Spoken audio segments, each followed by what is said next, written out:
Showing 9 o'clock. Are you guys ready to tackle this? Let's rock and roll. All right. Good morning, everyone. This meeting is called to order. Mr. Trillman, has anyone signed up for public comment? Good morning, Commissioners. No, we have no one signed up for public comment this morning. Thank you. Good morning, Ms. Miller. Good morning, sir. How are you today?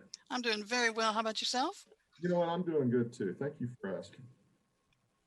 We're going to start on agenda item 3 with you, Ms. Miller, but we have no cases to reconsider under agenda item 3. Is that correct? That is correct. No cases. Well, then we'll jump to agenda item 4 for tax liability cases. And I do think we have 2 tax cases on docket 38. Yes, sir. That is correct.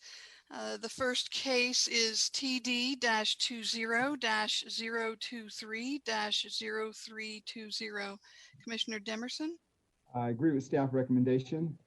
Commissioner Alvarez, I agree with staff's recommendation.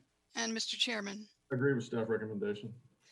And the second and final case is TD-20-077-0620. Commissioner Demerson, I agree with staff recommendation. Commissioner Alvarez, I agree with staff's recommendation. and Mr. Chairman. Agree with staff recommendation. Thank you. We have no fair housing cases on agenda item 5. Is that correct? That is correct. No cases. Thank you. Let's move to agenda item 6. Although we have no wage claim cases pulled for additional discussion on docket 38, I think we do have some on the short form dissent list. Yes, sir. And you should have received the short form dissent list. All right, I move we accept staff recommendations on the remaining wage claim cases on docket 38. I second the motion except for those cases of which I'm dissenting, as reflected on the wage claim short form dissent list for docket 38.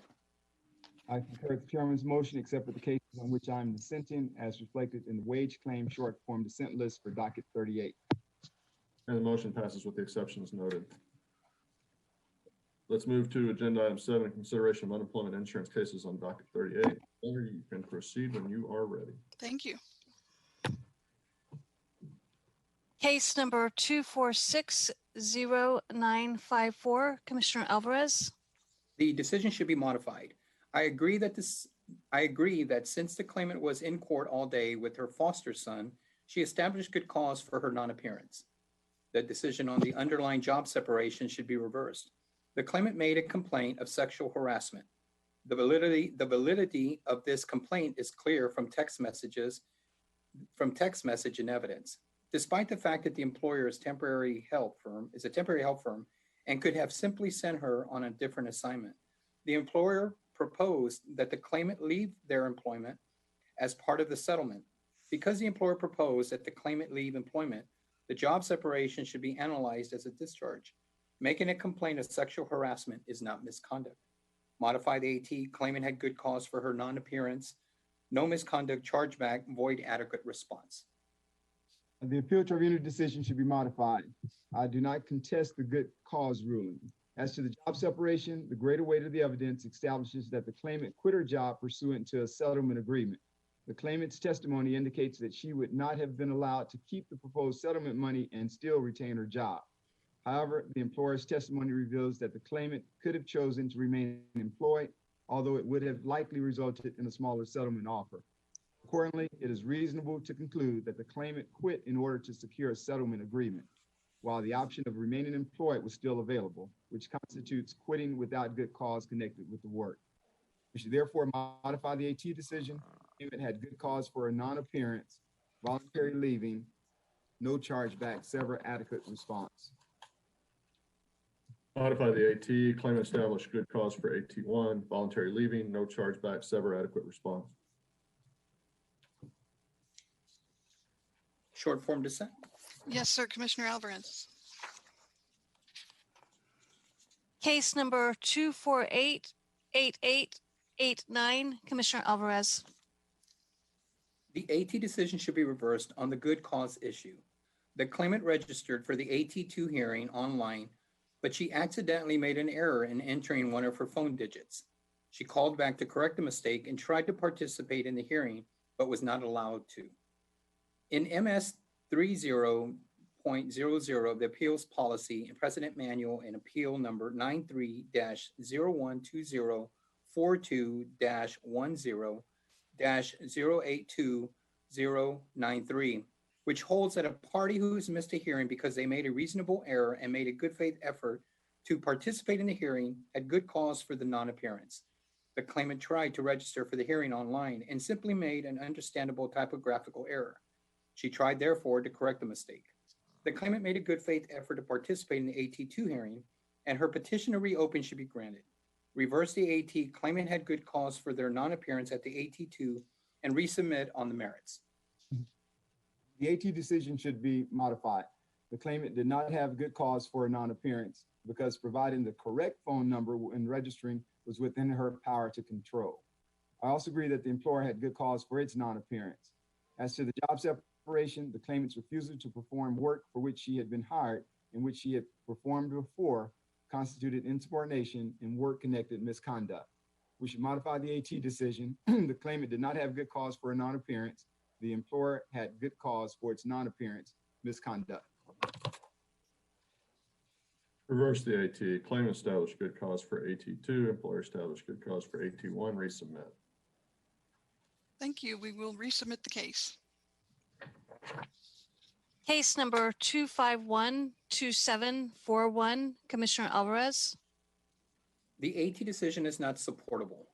The claimant stopped working on 3/6/20 because the job he was on ended. The claimant was not scheduled to return to work and was not offered more work for more than a week. The employer alleges that he offered additional work on 3/14/20, but has produced no corroborating evidence of this supposed offer. In section MS 510-00 of the Appeals Policy and President Manual in Appeal number 99-001852-10-0222300, this president and others hold that when an employee stops working due to a lack of work, the employee is involuntarily separated for reasons that do not constitute misconduct connected with the work if the work cessation lasts more than 3 business days. The claimant in this case stopped working for more than a week without any return to work date. He was separated from employment, and the alleged offer of work on 3/14/20 was therefore not relevant to the claimant's qualification to receive benefits. Reverse the AT, no misconduct, plus send a memo to the tax department to investigate whether the employer is misclassifying its workers. Since the claimant refused further work offered by the employer, he quit without work-connected good cause. We should therefore affirm the decision, voluntary leaving.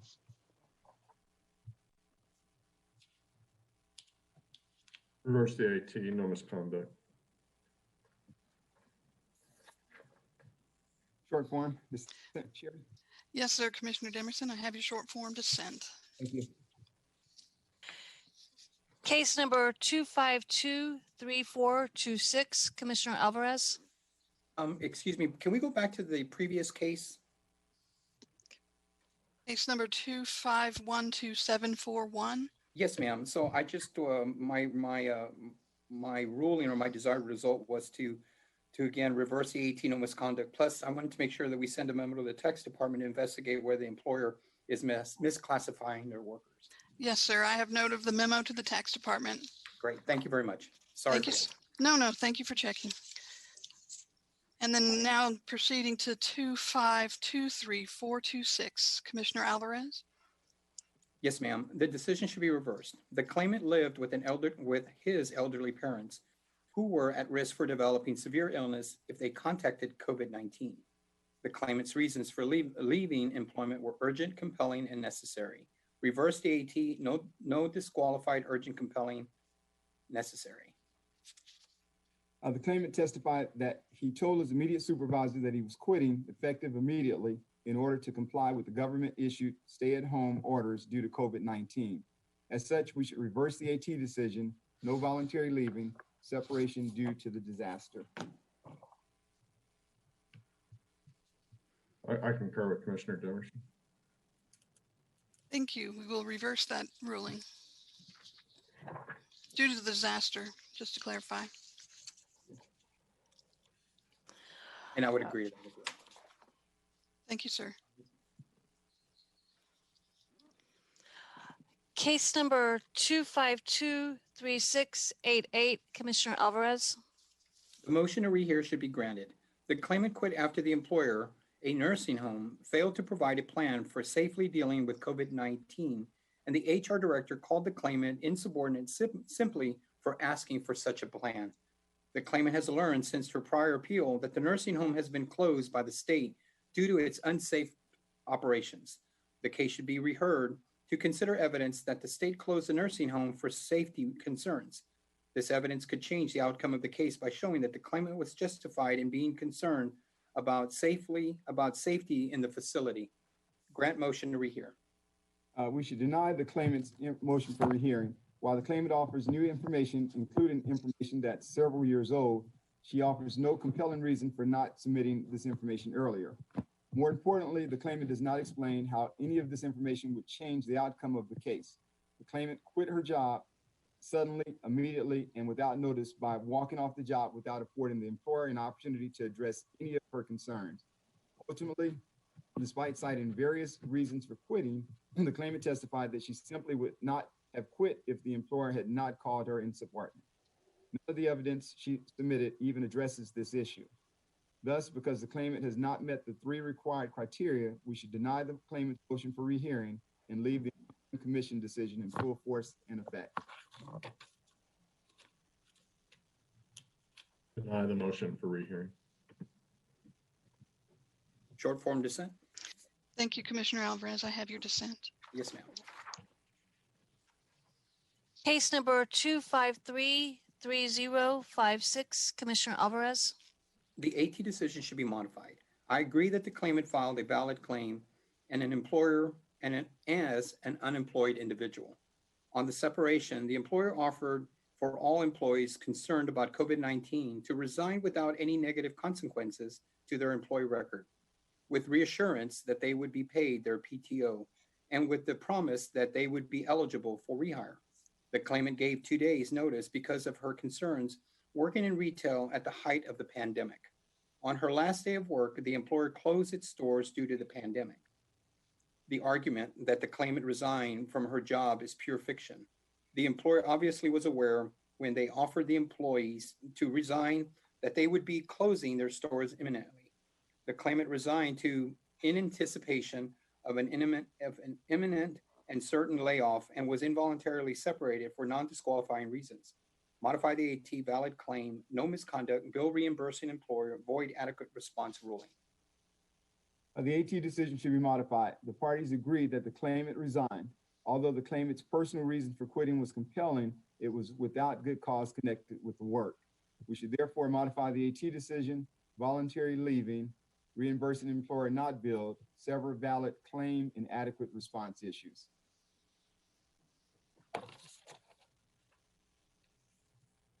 Modify the AT, no voluntary leaving, bill reimbursing employer, void adequate response, sever validity of claim. Okay, one moment, please. Commissioner Alvarez, was your vote an employer-initiated separation, no disqualification? Ms. Miller, after reviewing this, I would agree with the chairman on this case. All right. No voluntary leaving, bill the reimbursing employer, sever validity of claim, and adequate response. Yes, ma'am. Thank you. I have a short form dissent, Sherry. Yes, sir, Commissioner Dimerson. Thank you.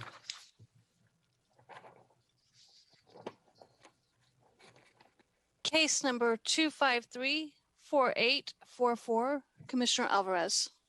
The decision should be modified. The claimant was off due to his back injury with permission of her general manager at the time of the pandemic hit. The evidence indicates that the claimant intended to return to work after recovering from her injury. The claimant was in contact with the employer.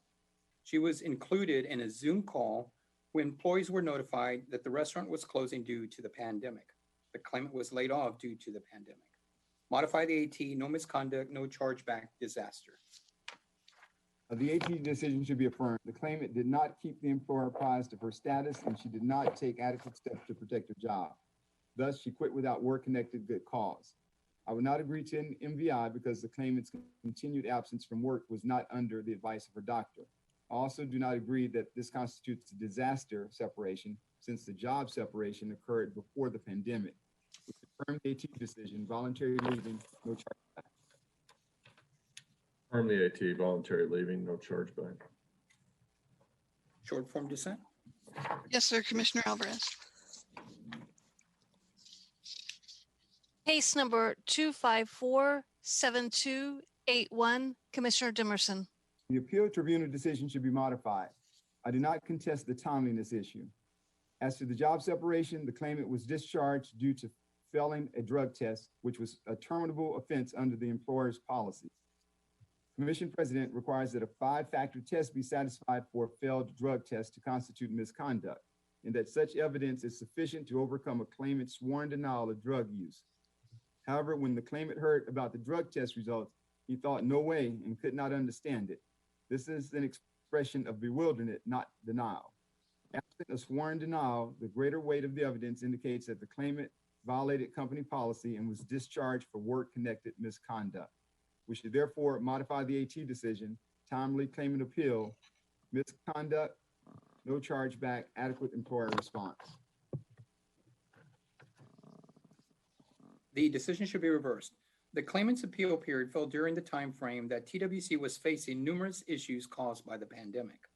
As the claimant's late appeal was caused by his inability to communicate with TWC, we should deem the claimant's appeal timely. Regarding the job separation, the claimant was discharged for failing the drug test screening. However, the claimant was credibly denied any drug use, and the employer's documentation fails to meet the requirements set out in its agency policy.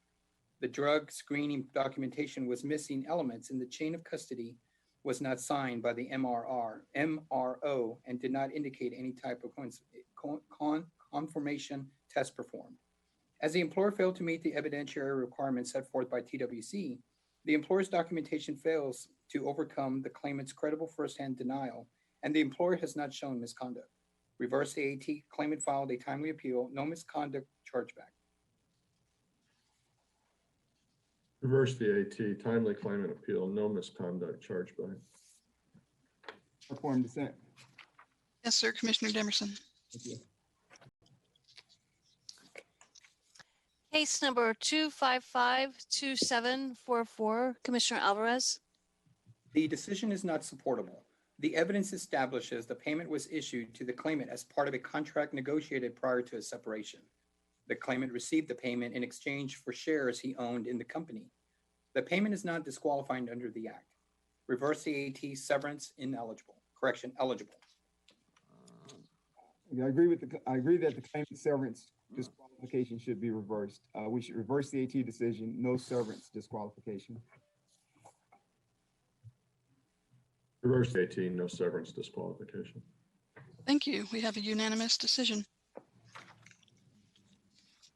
Case number 2560010, Commissioner Alvarez.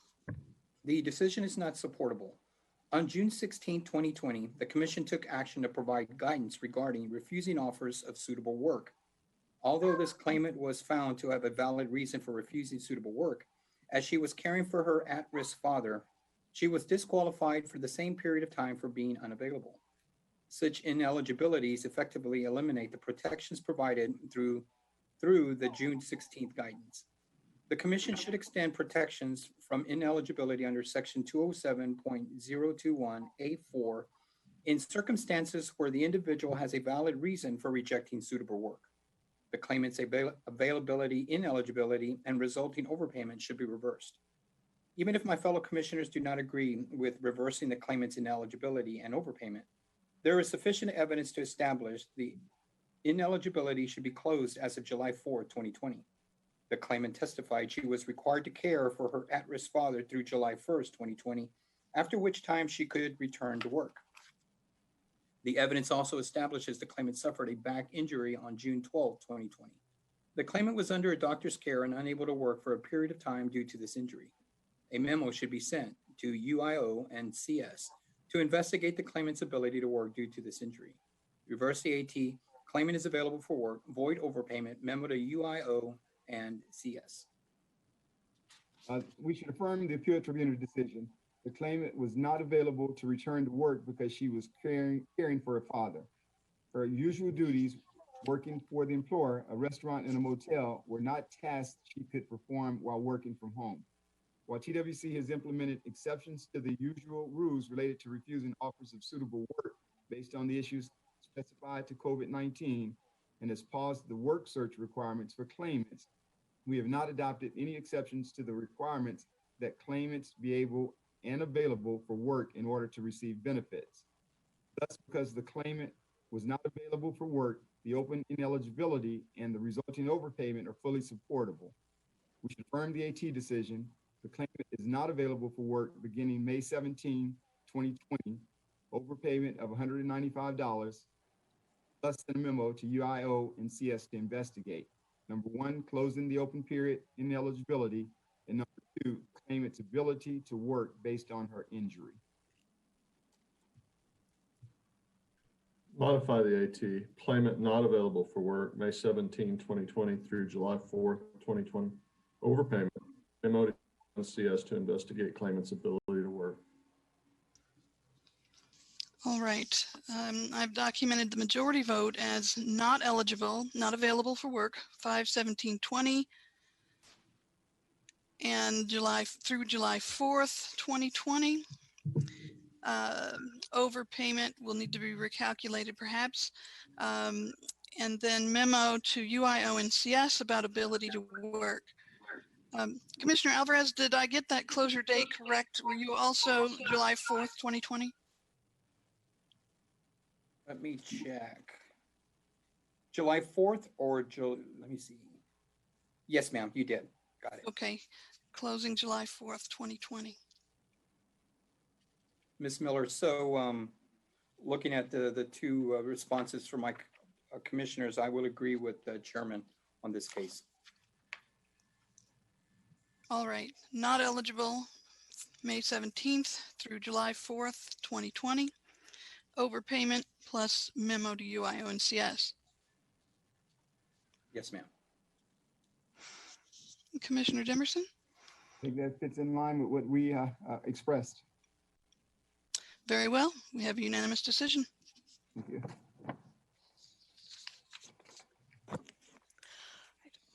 Case number 2561766, Commissioner Dimerson. We should grant a rehearing in this case as the record is not sufficiently developed. The employer discharged the claimant because they believed that the claimant was not accurately reporting his work time based on the employer's GPS records of the claimant's daily activities. It does not appear as though the claimant was confronted with these records nor asked to explain how they corresponded to his work duties on the days in question. Perhaps this was the result of the GPS records being illegible. Because the employer should have an opportunity to effectively present the relevant information in its GPS records, and the claimant should be questioned about his activities during these work days, we should grant a rehearing for this evidence. In addition, the hearing notice should include instructions for the employer on the agency's preferred method for submitting documents to ensure legibility. The decision should be affirmed. The claimant's job required him to visit client sites and customer locations. He provided credible firsthand testimony that he was performing his job duties and submitted accurate work logs. Additionally, the employer did not allege that the claimant had missed any client site visits. Therefore, the greater weight of the evidence indicates that the claimant did not violate the employer's policies and the employer has not shown misconduct. Affirm the AT, no misconduct, chargeback. Concur with Commissioner Demerson. Thank you. We will rehear the case and resubmit. Case number 2562648, Commissioner Alvarez. The decision is not supportable. The claimant testified he filed an appeal in the beginning of April 2020. The claimant also stated he had sent an appeal in April 2020 in his May 6, 2020 appeal. The appeal timeframe was during a period when the commission was experiencing difficulties with mail and other services. The claimant's appeal should be deemed timely and the case resubmitted for merits. Reverse the AT, timely claimant appeal, resubmit for merits. We should affirm the appeal tribunal decision. Because the claimant has not credibly and persuasively rebutted the presumption of receipt, His appeal is not timely, and we do not have jurisdiction to consider the underlying merits. We should affirm the AT decision. The claimant filed a late appeal, voluntary leaving. Affirm the AT, untimely claimant appeal, voluntary leave. Short form dissent. Yes, sir, Commissioner Alvarez, I have your dissent. Case number 2563785, Commissioner Alvarez. The decision is not supportable. The claimant was discharged for changing the name on 2 commissions. The claimant testified to the work he performed on the sales and that he had permission from the original salesperson to change the name. The claimant also provided testimony that his actions were in keeping with common practices in the office. The employer admitted that it is common to share commissions and that he did not check with previous salespersons about commissions. The employer has not provided any policy to show that there were established procedures for changing names or that the claimant violated such a policy. The employer has failed to establish the claimant committed misconduct connected with the work. Reverse the AT, no misconduct chargeback. We should affirm the appeal tribunal decision. The employer presented credible and persuasive testimony from 2 witnesses who established that the claimant knew he was supposed to have the transactions approved by the director. However, the claimant did not ensure that the director was aware of these transactions before the claimant changed the name on the paperwork. Because the claimant provided inconsistent statements regarding the approval process for the transactions in question, it is reasonable for the AT to find the employer's evidence more credible and rule that the claimant mismanaged his position of employment. Thus, we should affirm the AT decision, misconduct, no chargeback.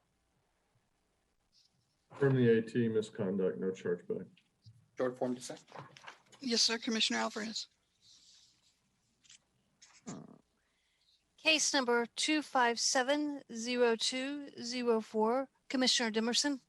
The appeal tribunal decision should be reversed. The claimant quit his job due to dissatisfaction with his working conditions. While the claimant's testimony contains details about a raise and health insurance coverage, a fact-finding statement by the claimant, which was taken closer in time to the job separation, establishes that the reason the claimant resigned was due to working conditions.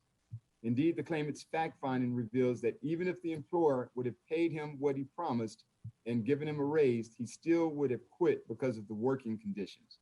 As such, the focus should be on whether the claimant's working conditions were intolerable. The employer stated that the claimant had expressed his dislike of the working hours. However, the employer also stated that the claimant's hours varied and that part of his job as a manager was to stay and complete jobs. The claimant also expressed dissatisfaction with being provided a sports drink and a bag of chips during a job assignment. However, this would not rise to the level of intolerable working conditions. Accordingly, the claimant quit for reasons other than good cause connected with the work while work was still available, and we should reverse the AT decision. Voluntary leaving, no chargeback, adequate employer response. In the alternative, I would also agree to a rehearing in this case to enter the employer's additional correspondence into the record and for further development of the final incident. The decision should be affirmed. The claimant agreed to work for the employer with the understanding that he would only have to work 8 to 10 hours a day, would receive $5,000 pay increase after 90 days, and that the employer would cover the cost of health insurance for the claimant and his dependents. The employer failed to live up to his agreement. After 90 days had passed, the claimant made repeated efforts to work out an arrangement with the employer. However, the employer kept strolling the claimant along by saying that they would correct the issue, but not doing so. As the claimant made numerous attempts to get the employer to comply with the terms of his hiring agreement, but the employer failed to do so, the claimant had good cause to quit. Affirm the AT, no voluntary leaving, chargeback. Affirm the AT, no voluntary leaving, chargeback, memo to UIO and CS to investigate the possibility of unreported earnings. A short form, Chair. Thank you, Commissioner Demerson. You'll have your short form and your memo, Mr. Chairman. Case number 2574245, Commissioner Dimerson. The appeal tribunal decision should be modified. First, the chargeback ruling should be voided and the employer should be designated as an MPI. As to the job separation, the claimant was discharged for taking a sample of petroleum product from the wrong tank. The claimant gave a variety of reasons to explain his failure, including being extremely busy, working in the hot sun, and being tired. However, the claimant's testimony indicates that the number of the tank was located at the bottom of the tank, and by the time the claimant reached the top of the tank, he forgot the number. The evidence in this case further shows that because of the claimant's mistake, the employer suffered a loss of at least $40,000. Due to the magnitude of the loss suffered by the employer, the claimant was discharged due to misconduct connected with the work. We should therefore modify the AT decision, misconduct, void chargeback, and designate the employer as an MPI. The decision should be reversed. The claimant took a sample from an incorrect tank. When he discovered his error, he reported it to the employer and was sent to take another sample. The claimant took the subsequent samples from the correct tank. However, he was discharged because the employer alleged that the subsequent samples were also taken from the wrong tank. As the claimant was the only party to provide testimony, and since his testimony was credible and consistent, the claimant's testimony that he took the subsequent samples from the correct tank should carry the greater weight. Therefore, the employer has not shown misconduct. Additionally, the employer did not file a timely response to the notice of claim. The chargeback ruling should be voided, and the employer is not a party of interest. Reverse the AT, no misconduct, void chargeback, and employer is NPI. Reverse the AT, no misconduct, void chargeback, employer is not a party of interest. Short form dissent. Yes, sir, Commissioner Demerson, I have your short form dissent. Thank you. That was the last case pulled for additional discussion under agenda item 7. You should have received the short form dissent list already. I move we accept staff recommendations on the remaining UI cases on docket 38.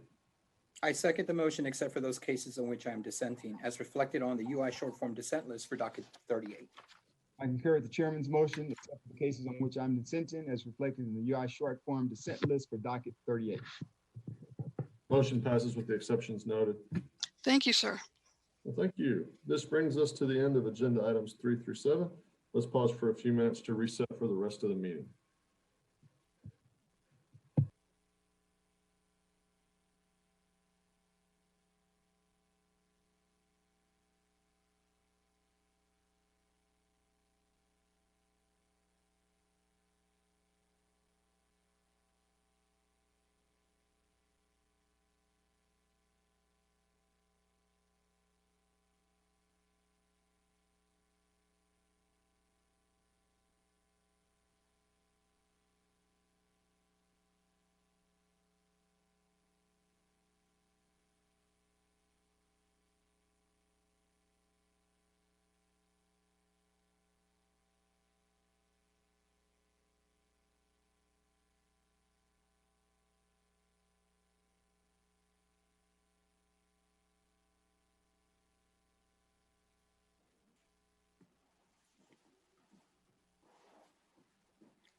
Hi, Tommy, I'm back on.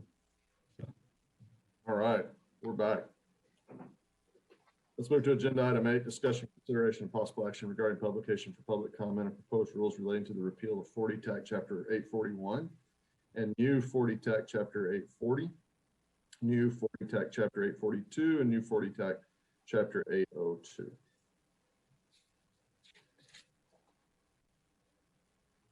Good morning, Chairman Daniel, Commissioner Alvarez, Commissioner Demerson, and Mr. Cerna. For the record, my name is Dawn Cronin, Director of Workforce Program Policy. You may notice I'm not Joel. He is not available today.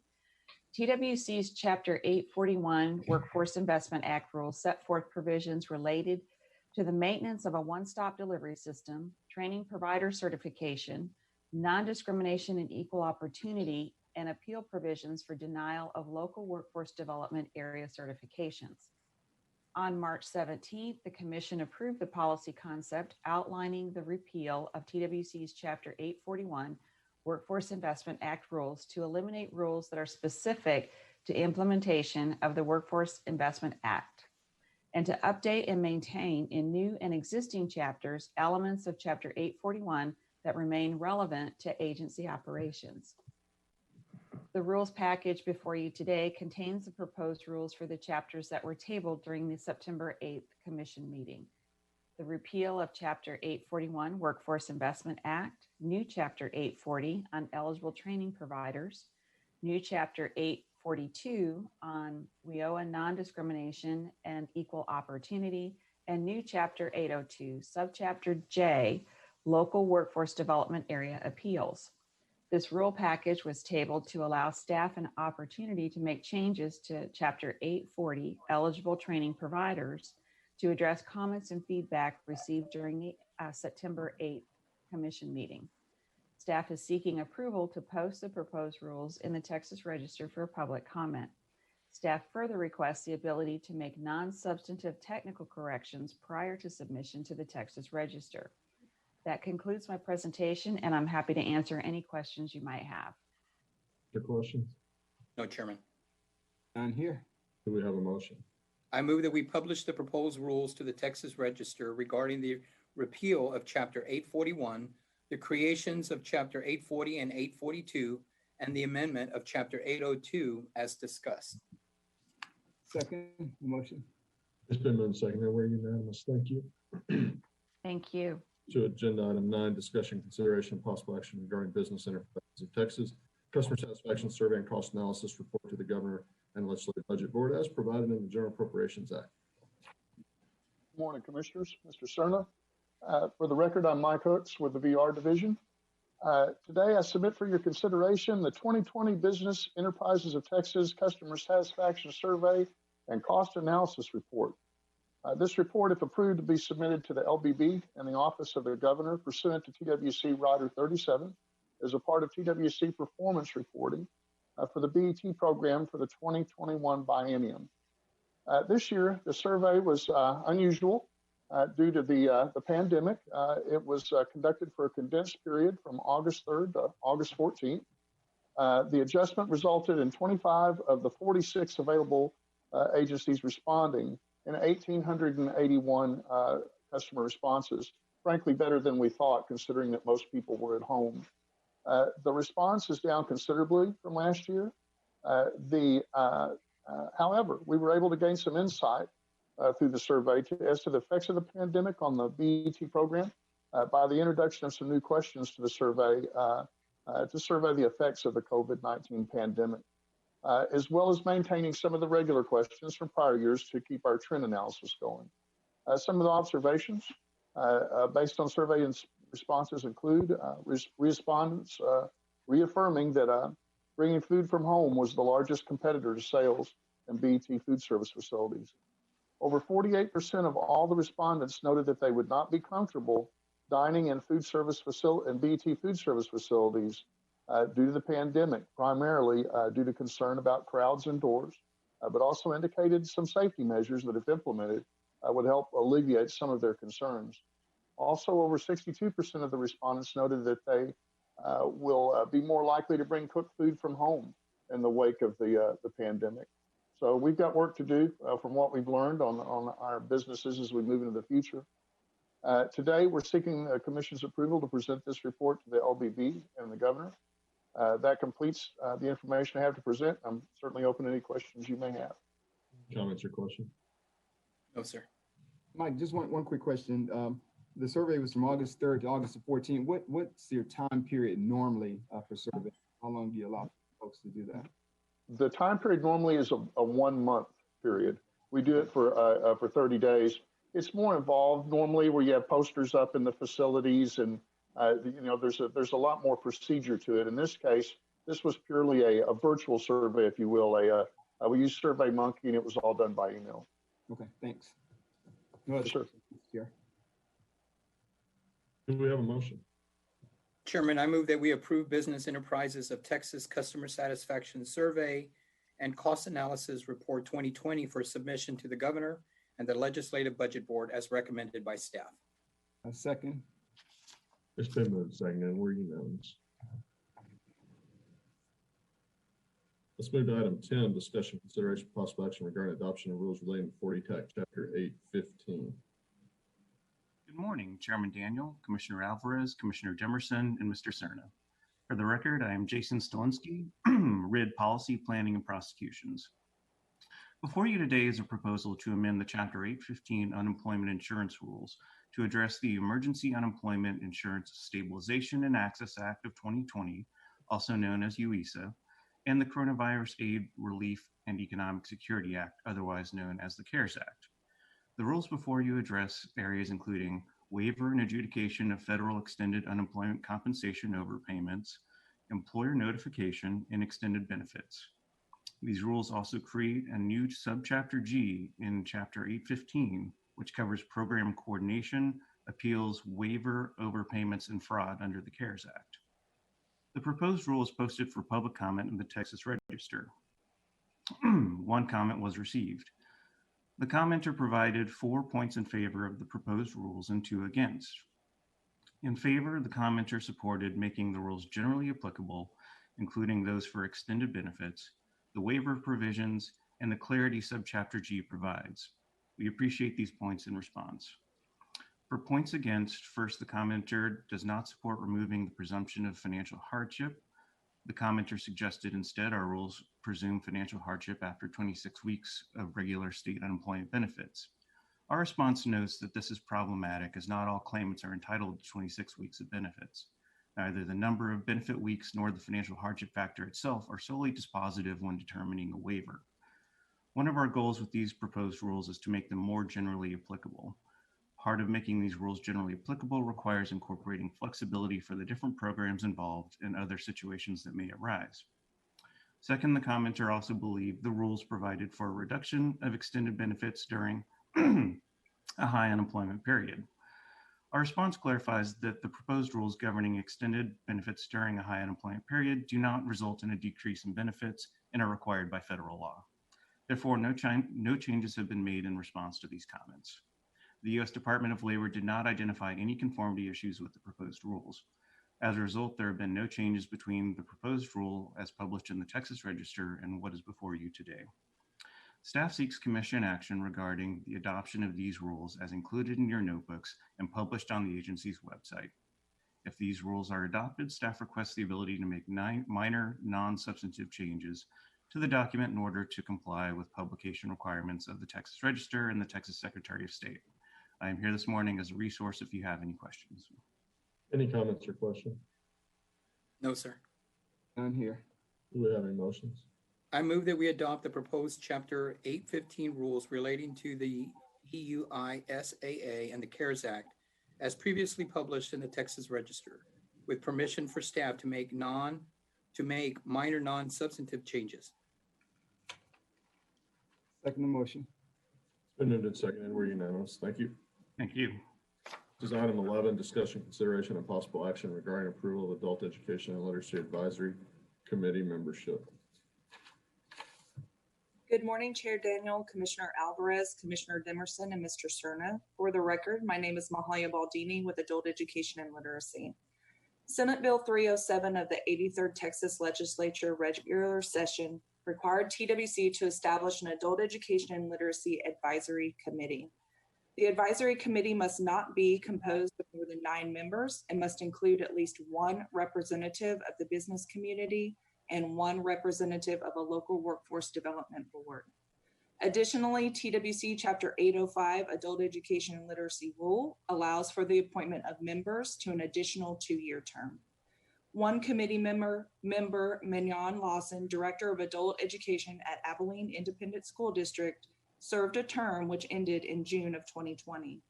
At this time, staff seeks direction on reappointing Mignon Lawson to a 2nd term, which will end September of 2022. Thank you, and I'm available for any questions that you may have. Comments or questions? Chairman, I'd like to just congratulate Ms. Mahalia again on her recent new job role, and congratulations on a great AEL conference last week. Thank you so much, Commissioner. You're welcome. No questions or comments. Do we have any motions? I move that we reappoint Mignon Lawson to serve on the AEL Advisory Committee for an additional 2-year term as discussed. Second the motion. It's been moved and seconded, and we're unanimous. Thank you. So agenda item discussion, consideration and possible action regarding the Texas Work fiscal year 2021 itemized operating budget and 2022-23 legislative appropriations request. Good morning, Chairman, Commissioners, Mr. Cerna. For the record, Chris Nelson, Chief Financial Officer. This time I'm presenting the program rankings that will be part of the program level request schedule in our 22-23 legislative appropriation requests.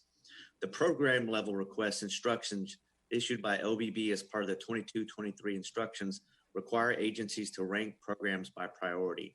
The schedule before you represents proposed rankings based on mission centrality, statutory authority, relation to workforce, GAA objective, and the size of the program. That concludes my comments. I would be happy to answer any questions. Comments or questions? None here, Chairman. I just want to thank Chris for the and his team briefings. I appreciate the information. Yes. He beat me to it. I was going to thank him for the work too. This process and you know, stretches out over some period of time. I don't think a lot of folks from the outside looking in understand the complexity of the budget with our balance between both state and federal funds and all the things that go into that. And I know they've spent quite a bit of time on it. And I too would like to thank you for just a really good work product here. Thank you. Being said, with no additional comments or questions, is there a motion? Yes, Chairman. I move that we approve the LAR program rankings as described by staff. Motion. So move second, and we're unanimous. Thank you. We have nothing to report or present under agenda item 13. Agenda item 14 is discussion, consideration, possible action regarding guidance on resource utilization, implementation of services. This is our COVID-19 agenda item. Is there anything to report under agenda item 14? Yes, sir. We have one update from Clay Cole in unemployment insurance. Thank you. Good morning, Chairman Daniel, Commissioner Alvarez, Commissioner Demerson, and Mr. Cerna. For the record, Clay Cole, Unemployment Insurance Division. I have 3 quick updates for you. The first, the Department of Labor notified Texas last Friday that we had triggered off the high unemployment period as the state unemployment rate had dropped below the 8% threshold for federal high unemployment period assistance. This occurred as of our reporting period in August. But back in June, I had come forth on June 30th exactly and shared with you Texas had triggered on the high unemployment period effective July 5th. And what the high unemployment period does is it increases your regular extended benefit program from a maximum of 13 weeks to 20 weeks. And although there are no Texans currently receiving high unemployment period benefits, unemployment Texans are no longer eligible since we've triggered off for the additional 7 weeks of benefits that the high unemployment period provides effective after week ending October 10th, 2020. UI and External Relations will be issuing a press release, if not today, very soon. And other messaging will be going out to customers advising them of the fact that we've triggered off the high unemployment period. Second item, UI claims and payment activity update. To date, TWC has processed over 5 million claims and paid out over $30.9 billion in unemployment benefits. As the unemployment rate has recently improved, We're seeing improvements across the board in terms of our number of inbound calls handled. Where last week we set a record for handling over 250,000 calls, which was more than any number that we've seen since the COVID-19 period. And it was the first time ever we've really been trying to close the gap between our unique callers and just calls handled. And we were able to do that. So that was a big achievement. Also, additionally, we had an assignment campaign going where we're really trying to reduce our inventory. And over the last approximately 30 days, we were able to see a net reduction of over 140,000 assignments. And we're still not finished, but really seeing great improvement. So we want to continue to see, see us handle more calls each week and handle more assignments. And we're going to keep strategically pursuing new ways to continue that improvement. And I tell you, as you know, the unemployment insurance program is a very complicated program, and it takes time for new resources to be trained for providing the comprehensive services. And we're starting to see very positive trends, and we just want to see that continue, and looking forward to just continued improvement. I just want to thank our UI teams and all our volunteers from TWC and external volunteers for their tireless efforts in further improving our service delivery. And finally, I just want to let you know that UI continues to track Hurricane Laura disaster impacted claims. However, claims have dropped off and really flattened out. As of today, TWC has processed approximately 2,300 disaster impacted claims.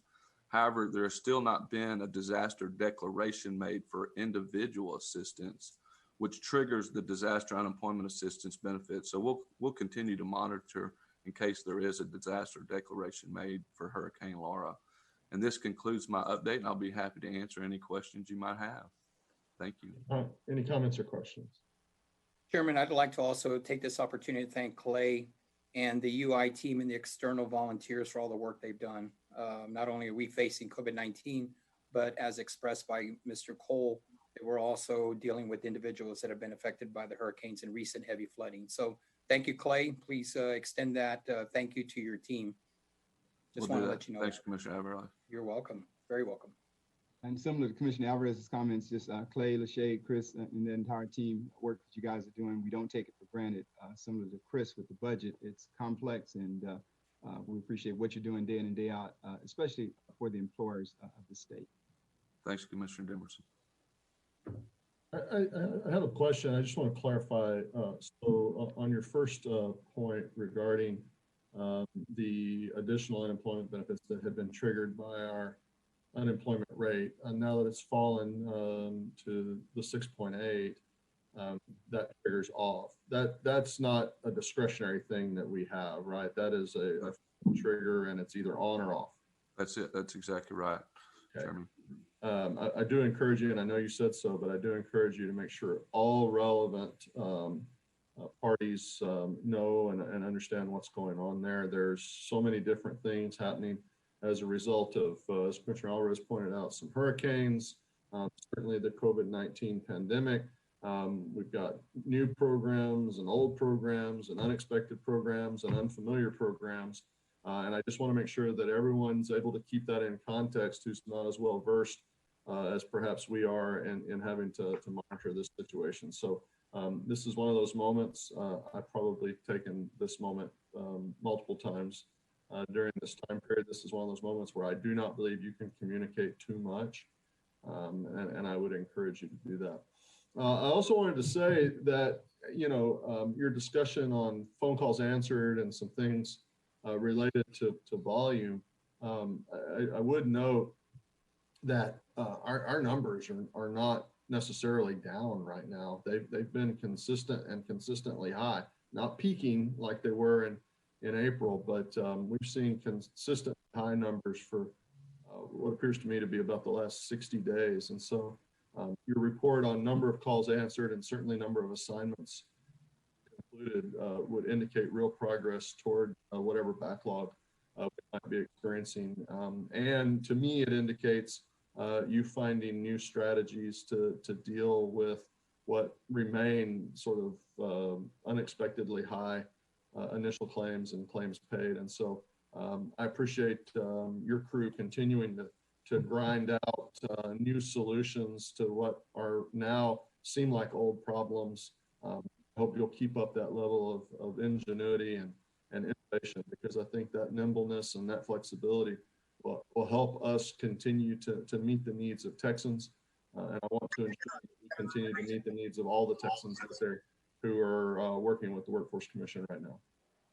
No doubt. Yeah, there's a lot of work ahead of us still, but I hear you loud and clear. But that's real progress, and I don't want you to minimize the progress that you made. I understand there's more work ahead, and I agree with you, but that's real progress, and I appreciate you bringing that up, because it just continues to show the dedication of your team, your full-time team, plus the teams that we've brought on to deal with the higher numbers of customers. Those teams who were new to us have perhaps found their stride and are understanding the agency mission now, and we're able to do some things. So to everyone, thank you for working hard on that, and I know we'll continue to pursue that. Thanks, Chairman. Yeah, thank you. Anything else for Mr. Cole? No, sir, nothing else. The only thing I'd like to add is I agree with the remarks that you made, Chairman. And I look forward to any of the press releases or any literature that's going to come out of the agency, so that we can be prepared for the responses. So thanks, Clay, for working on that. Looking forward to messaging. You bet. Thanks, buddy. You're welcome. Thank you. And Mr. Turner, there's nothing else on there. No, sir, there's nothing else on that agenda item. Do we have a legislative report today? Yes, sir, we do today. Michael Brett will provide that. Morning, Mr. Chairman, Commissioner Alvarez, Commissioner Demerson, and Mr. Cerna. For the record, Michael Brett, Governmental Relations. Yesterday, U.S. House leadership released legislative language for H.R. 8319, the Continuing Appropriations Act of 2021 and Other Extensions Act. This bill would extend federal funding at current levels until December 11th of this year. As you know, federal government funding currently expires on September 30th.